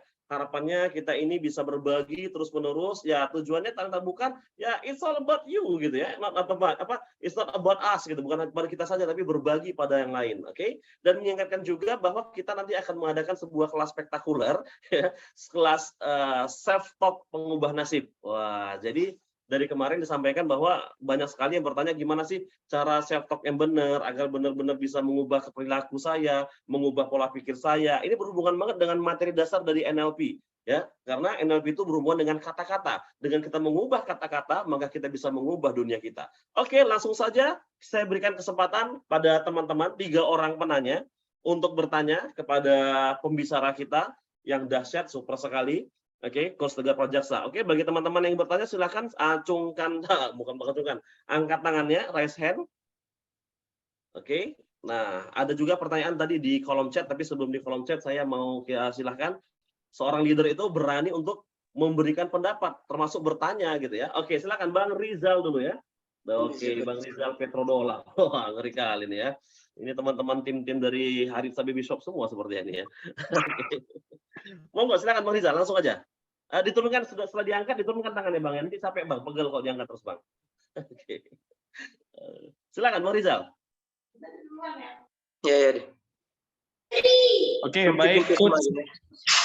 Saya tadi lagi di perjalanan dan ini baru sambil denger ya. Wow, lumayan. Selamat malam, assalamualaikum untuk Pak Coach Tegar Prajaksa, Coach Habibie. Alhamdulillah sudah pernah bertemu dengan coach yang luar biasa ini dan ngerasain banget apa yang sudah kita pelajari, sudah didapat. Dan akhirnya sekarang Coach Tegar saya dipercaya oleh perusahaan naik satu level dari yang dulu ya. Dari yang pertama kita ketemu di hotel waktu itu. Alhamdulillah Coach Habibie sudah sempat ketemu waktu grand opening. Begini, ini materi memang bukan sudah sih, sempat kita obrolin dengan leader saya sebelumnya dan pernah ngasih juga gitu ya. Jadi udah saya baca, cuma saya menarik nih penyampaiannya luar biasa dan akhirnya saya ngerasain yang saya alami sekarang bahwa ya saya belum sepenuhnya menjadi leader, tapi sedang belajar proses dan itu saya ngerasain banget apa yang dibicarakan tadi. Jadi kendalanya gimana Bang? Jadi gini, gimana Coach kita ini kan pertanyaannya, gimana kita menghadapi situasi ketika melihat leader kita itu mungkin perintahnya kurang jelas dan kemudian akhirnya ujungnya ketika itu diaudit itu kita yang memang bertanggung jawab, kita yang salah. Padahal kalau dipikir-pikir itu kayaknya bukan saya loh, tapi ya udahlah kita take responsibility aja, ambil aja tanggung jawab. Ya udah deh, biar deh. Ya saya salah, saya memang keliru seperti itu. Nah, bagaimana kita menghadapi situasi seperti itu? Apakah kita bisa bisa naik ke satu jabatan untuk bisa menjelaskan itu gitu? Atau kita hanya ya udah kita diam aja, kemudian kita terima itu ya sudah gitu. Nah itu yang mungkin pertanyaannya sih yang mungkin ya bisa dijelaskan biar saya juga bisa ke depan ketika menjadi leader itu bagaimana, seperti itu Coach. Terima kasih. Baik, terima kasih. Mau langsung dijawab Coach? Oke. Ya, namun Boleh? sebelumnya ini leadernya ada di sini nggak nih? Langsung aja ya. So ada sebuah quotes atau presupposition di NLP sebenarnya there is no resistant client, it is only lack of rapport, atau there is no resistant people. Tidak ada orang yang menolak sebenarnya, adanya hanyalah orang yang kurang kedekatan, orang kurang membangun kedekatan. Jadi kalau misalnya ada sesuatu yang tidak kita sukai dari seseorang atau kita yakini dia salah dalam melakukan sesuatu, maka kita juga perlu menyampaikan, tapi sampaikan dengan cara yang baik. Sampaikan dengan cara yang tidak menyakiti. Sampaikan dengan cara yang masih tetap bisa untuk tetap menjaga hubungan. Ya, makanya gimana kita harus berhati-hati dalam berkomunikasi, ya, khususnya bagi tim leaders ataupun biasanya tim audit. Kadang tim audit ini karena perilaku SOP atau memang harus karakternya begitu, gaya ngomongnya itu agak seperti harus mencurigai orang ya, atau para investigator ya, atau para orang yang tugasnya untuk menginterogasi, emang gaya ngomongnya begitu gitu ya. Nah, kalau misalnya ternyata yang disampaikan adalah kurang jelas, nggak paham, ya harusnya kita yang menguasai diri kita gitu, kita yang mengendalikan diri kita untuk ngomong, Mas, Bang, Pak, gitu kan, mohon maaf, saya bisa nggak dijelaskan sekali lagi lebih detailnya yang dimaksudkan dengan ini apa? Mohon maaf Pak, saya memang benar-benar tidak memahami atau tidak mengerti maksud dari penjelasan ini gitu. Jadi bukan cuma sekedar diam, we communicate. Konflik terjadi karena kita nggak berkomunikasi dengan baik, itu aja. Dan pola komunikasi kita tuh salah. Pola komunikasi kita itu justru memancing amarah orang gitu, nyebelin, bikin orang sebel, bikin orang kesel. Makanya rapo itu harus dijaga. Kita sampaikan di momen yang baik, dengan cara yang baik, ya, dengan kita meniru dia, memahami karakter dia, lalu sampaikan bahwa dan gunakan conversational frame. Kalau di NLP itu ada namanya conversational frame gitu. Nah, conversational frame misalnya kita bisa pakai outcome frame gitu ya, Pak. Mohon maaf Pak, jadi harapan Bapak itu apa sih sebenarnya dengan kita melakukan ini, harapannya apa gitu kan? Nah, kita tanya. Kemudian juga kita perlu lihat ekologi frame. Atau as if frame, Pak seandainya nih saya harus melakukannya seperti ini, apa yang terjadi kira-kira. Nah, jangan sampai kita itu justru membiarkan sesuatu yang kita sendiri nggak ngerti, kita sendiri nggak paham. Komunikasi, gitu. Omongin. Tapi jangan sampai cara ngomong kita itu justru ke leader kita atau pemimpin kita tuh cenderung malah seperti ngebuat dia kesel. Ya, pahami, oh dia sukanya ngomongnya harus gimana sih? Oke, termasuk bahkan dengan face expression kita gitu. Face expression itu penting banget. Dengan apakah saat kita ngomong sama dia kita senyum, apakah gesture kita dalam posisi yang tepat. Ya, itu pengaruh. Kalau gesture kita pun juga salah atau misalnya membuat dia kesel, ya dia akhirnya akan tidak akan berubah gitu. Ya, jadi harus disampaikan, Bang Rizal. Nggak bisa diam aja. Tapi kita nggak bisa langsung bypass ke atasnya. Selesaikan dulu dengan dia. Selesaikan dulu dengan dia, personal, dengan Bang Rizal berkomunikasi. Kalau Bang Rizal belum berkomunikasi tapi langsung lapor ke atas, ya nanti Bang Rizal jadi cepu. Iya. Gitu Oke. ya. Nanti Baik, malah ya. tambah masalah, nanti politik kantornya tambah naik. Coach, ya. Bicara. Ada yang bertanya nih, Coach. Gimana Bang Rizal ya? Oke? Oke, itu juga terjadi Iya. sama diri saya ke rekan tim saya juga. Saya juga jadi, oh ya berarti saya harus jelas, kemudian ya Harus mendengar Bang mendengar Rizal. gitu, karena memang ya betul sekali, mendengarkan tim apa yang menjadi komunikasi lah seperti itu. Oke, terima kasih Coach. Oke, luar biasa. Gitu Bang Rizal ya. Ada pertanyaan lagi? Ini ada pertanyaan dari Bang Zulham nih dari via chat nih. Coach, dari sisi bawahan yang mau berkembang. Tadi kan dari sisi leader ya, ini sekarang di bawahan nih. Gimana menyikapinya kalau leadernya yang kurang baik? Nah, itu gimana Coach? Ya. Nah, jadi kalau misalnya leadernya kurang baik gitu kan, Anda sebagai bawahan, maka yang harus pertama kali Anda lakukan, balik lagi tadi seperti yang saya omongin dengan Bang Rizal. Komunikasi, sampaikan, tapi cara menyampaikannya yang paling terpenting sebenarnya. Oke? Jadi harus paham gaya komunikasi dia, harus dengan metode yang tepat. Jangan sampai ngebuat dia malah juga tersinggung. Oke, kalau bahasanya Ustadz Alfi itu bikers dakwah, dirangkul jangan dipukul. Dirangkul bukan dipukul gitu ya. Jadi kita ngomong baik-baik, dirangkul ngomongnya, Pak, mohon maaf Pak, izin Pak, boleh saya untuk menyampaikan sesuatu Pak? Apakah Bapak terbuka? Izin boleh saya untuk sebentar untuk berbicara dengan Bapak Pak? Apakah Bapak terbuka Pak? Saya mohon maaf Pak sebelumnya. Ini semuanya untuk kebaikan Bapak. Ini demi Bapak, saya nggak ada maksud apa-apa Pak. Ya, ini semua karena saya sayang sama Bapak, karena saya menghargai Bapak. Pak, kalau boleh saya menyampaikan Pak, ada hal yang membuat saya dari sikap Bapak itu menurut saya kurang berkenan Pak. Sayang kalau misalnya Bapak harus meneruskan sikap itu. Saya tidak mau akhirnya teman-teman yang lain itu juga merasakan dampaknya. Oh, sikap yang mana? Nah, kita sampaikan. Maaf Pak ya, izin Pak sekali lagi Pak. Ya, saya bermaksud hanya untuk kebaikan Bapak gitu kan. Jikalau memang ini salah menurut saya cuma butuh penjelasan dari Bapak. Mungkin saya yang kurang paham atau mungkin ada part dari Bapak yang tidak saya mengerti sehingga saya berpersepsi seperti ini. Ya, karena di persepsi saya itu seperti ini, Pak. Mohon maaf, ini persepsi saya. Nah, baru kita sampaikan gitu, ngomong. Ada caranya. Ya kita nggak langsung dengan cara apa?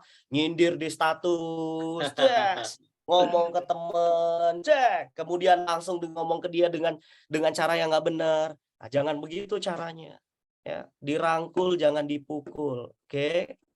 Tetap dengan bahasa cinta, bahasa kedamaian. Ingat, Titanic itu bisa tenggelam karena dia punya radiusnya 200 km tapi nggak dipakai. Kenapa? Get out, keep out. Dia hanya sibuk sendiri. Nah, sebuah organisasi akan tenggelam ketika leadernya sudah tidak mau mendengar bawahnya. Ketika sudah tidak mau membuka forum diskusi ke bawah, kita diskusi, ayo apa ada masukan dari kalian. Nah, kalau Anda sebagai pemimpin sudah mulai jarang dua arah seperti itu, maka bersiap-siap Bapak Ibu kapalnya akan tenggelam. Oke, gitu kira-kira Coach. Siap, terima kasih Coach Tegar Prajaksa. Satu pertanyaan lagi. Ya, live langsung silahkan. Sebelum saya jawab dari yang dari kolom chat. Dan teman-teman sekalian, insight dari kegiatan ini silahkan Anda share ke Instastory Anda atau ke feeds Anda, tag juga nama Coach Tegar ya, kita juga, biar semakin banyak orang mendapatkan manfaat ya teman-teman sekalian. Oke, baik, dengan Nur Fitri dan Bang Esra. Kayaknya Bang Esra dulu. Dari tadi Bang Esra angkat tangan mesti. Setelah itu Kak Nur Fitri ya. Oke, silakan Bang Esra. Masih di apa mute Bang? Di unmute. Siap. Oke, Clear siap ya? Bang Esra. Ya. Ya. Oke, Coach Tegar, saya mau tanya nih. Kan ada pepatah mengatakan mangkisi mengkidu ya. Kemudian kalau kita ngelihat pemimpin kita sedikit, mungkin kan kita kalau di Sumatera biasanya mungkin kebanyakan ada yang kulturnya beda dengan kita. Apakah itu dari suku atau etnis gitu ya. Nah, bagaimana kita mensinkronkan ilmu yang kita dapat hari ini itu bisa kita aplikasikan dalam kehidupan kita berorganisasi, sementara pemimpin kita itu dari sisi etnis maupun dari sisi kultur berbeda dengan kita. Itu yang pertama. Nah, kemudian kalau kita lihat lagi kan kita perlu yang namanya kaderisasi nih. Nah, sementara kalau di tempat kita bekerja misalnya itu tidak ada kaderisasi. Apakah kita harus resign atau kita yang harus I go first? Saya pergi pertama sekali untuk menjadi sampelnya, gitu kira-kira. Mungkin bisa kasih respon Coach Tegar. Terima kasih. Assalamualaikum. Waalaikumsalam Oke. warahmatullahi wabarakatuh. Ya, Gus langsung jawab aja, Gus. Waktu Ya. terbatas, ya. Oke, jadi pemimpin itu, makanya tadi saya bilang, kita tuh harus keseimbangan. Yang pertama IQ bagus. IQ itu saya tahu apa. Kedua itu harus EQ bagus. EQ itu adalah emotional quotient-nya. Saya harus tahu saya itu emosinya bagaimana, ya. Jadi mengendalikan emosi, tahu kapan waktunya sedih, marah, bahagia pada tempatnya. Ya, menjaga mood-nya itu emosional, kecerdasan emosional. Lalu kemudian yang ketiga namanya adalah kecerdasan spiritual. Kecerdasan spiritual itu adalah kita memahami konsep syukur, ikhlas, itu namanya spiritual ya. Lalu kemudian yang keempat adalah kultural ini nih. Yang keempat nih, yang jarang. Apa? Memahami keberagaman, memahami adat budaya istiadat orang lain. Dengan cara kita memahami budaya mereka, maka kita pun juga tahu caranya masuk untuk berkomunikasi dengan mereka. Gitu. Karena kita paham, oh ternyata adat di daerah ini keras ya. Kalau ngomong begini berarti saya jangan gampang baper. Ternyata kalau misalnya ternyata di situ udah tahu keras terus kita baper, berarti CQ kita rendah. Oke? Maka pelajari budaya, dan budaya itu jangan sampai menjadi hambatan. Kita tetap building rapport. Kalau di NLP namanya matching mirror. Rapport itu nggak boleh hilang. Tetap menjaga kesamaan, kesetaraan, iyain dulu. Ya, bagaimana dulu ketika satu penaklukan suatu wilayah ya oleh sebuah kerajaan atau bahkan oleh satu agama, itu mereka halus masuknya, nggak bisa dipaksa langsung begitu saja. Pelan-pelan. Pelan-pelan kita mempengaruhinya pelan-pelan. Ya, menggerakkan mereka itu pelan-pelan. Kita juga mempengaruhi leader kita untuk bisa ngikut seperti kemauan kita yang memang baik menurut kita, ya kita pelan-pelan. Tapi kalau misalnya kita ingat bahwa oh ternyata ini luar biasa nih pemimpin saya kalau tujuannya sudah baik, ya sudah kita ikut saja, kita tinggal menguatkan tujuannya. Gitu ya. Yang kedua kemudian apa yang harus saya lakukan? You go first. Gitu. Kita harus go first, kita harus menjadi contoh pertama. Kita yang harus benar-benar melakukan itu gitu sementok mungkin sampai benar-benar maksimum effort ya, usaha yang paling maksimum gitu. Jangan langsung resign dulu.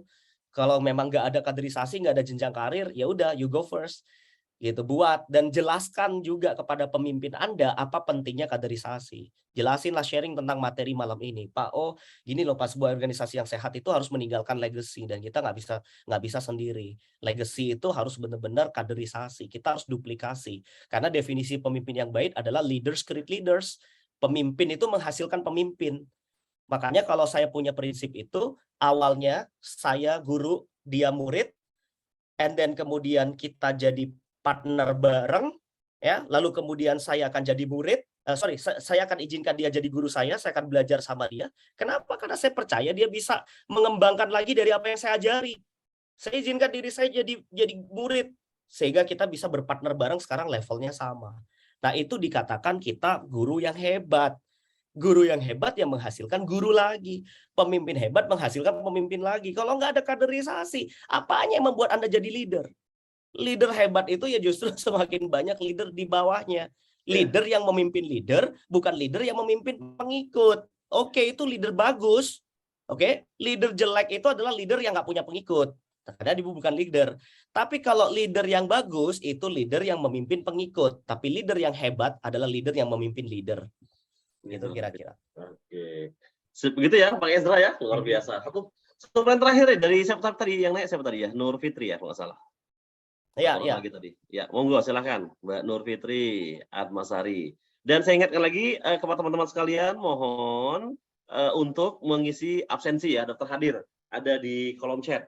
Mohon dengan sangat diisi agar kita tahu siapa saja peserta yang dari pertemuan pertama sampai kelima masih konsisten rekan-rekan sekalian.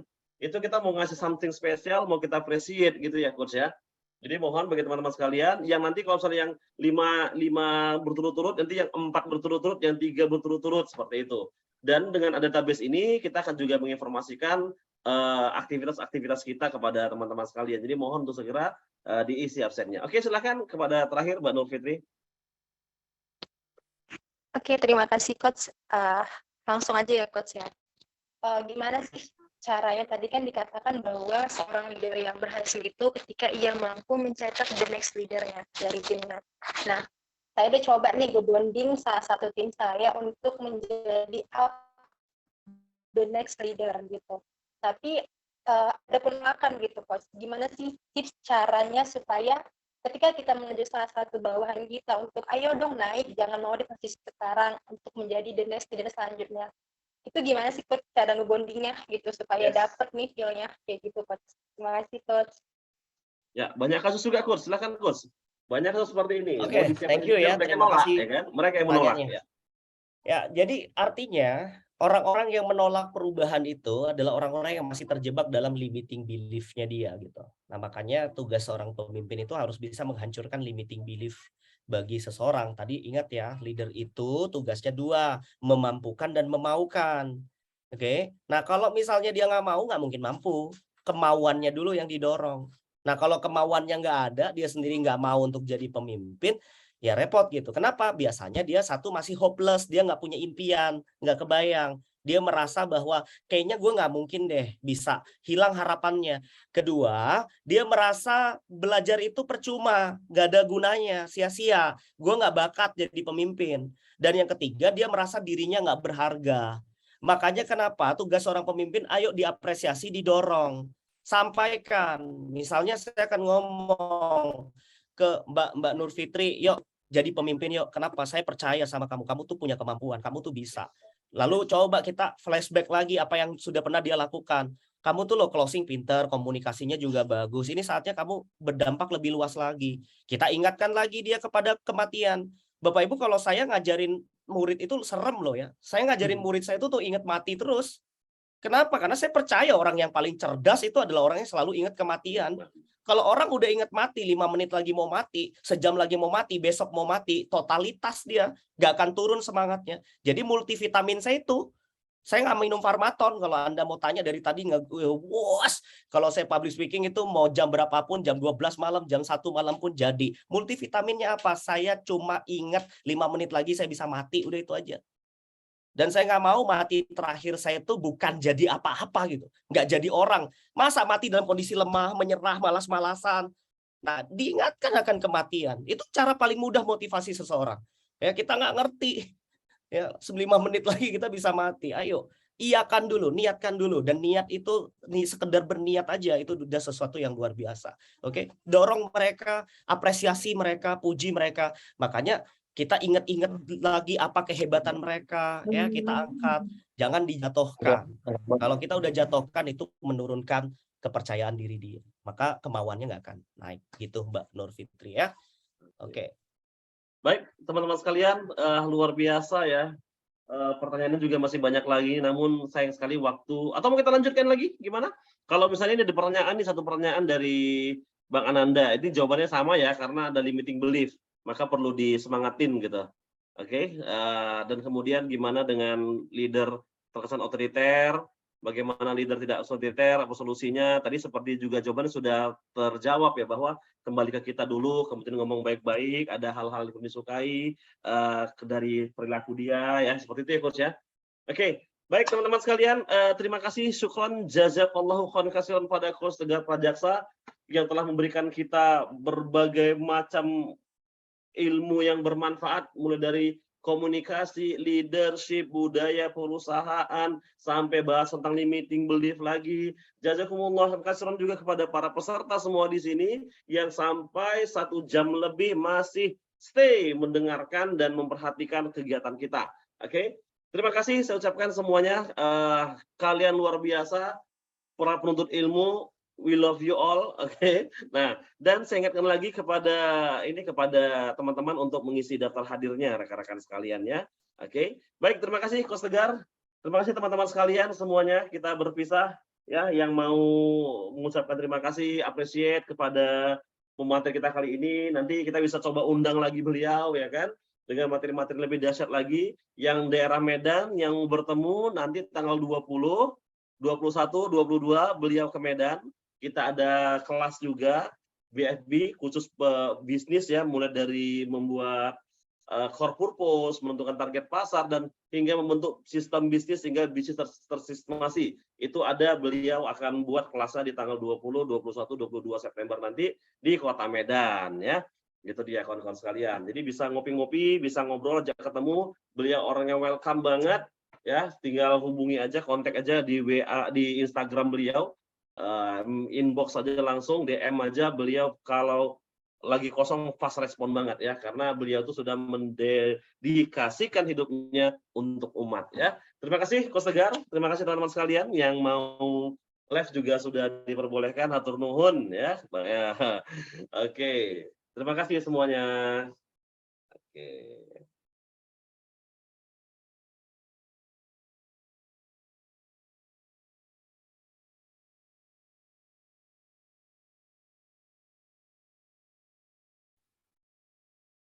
Terima kasih ya. Silakan sudah boleh meninggalkan ruangan. Oke, nanti 1 menit lagi saya akan close. Oke, terima kasih Bang Nizar ya. Assalamualaikum. Waalaikumsalam Bang Finanda, Bang Fatahillah, teman-teman lain, syukron, terima kasih. Dan saya juga lupa mengingatkan, nanti juga Rabu depan juga akan ada pembicara yang dahsyat, pembicara yang sudah melanglang buana sekota Indonesia gitu ya.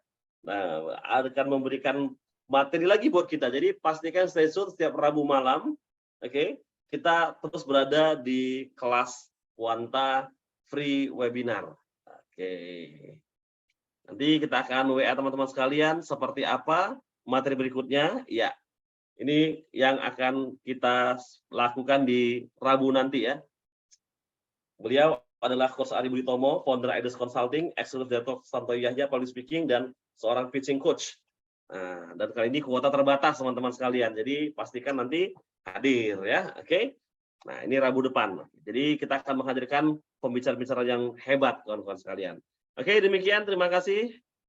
Semoga kita bisa sehat selalu dan bisa berbagi ya. Amin. Ya Allah, jazakallah khair. Terima kasih semuanya.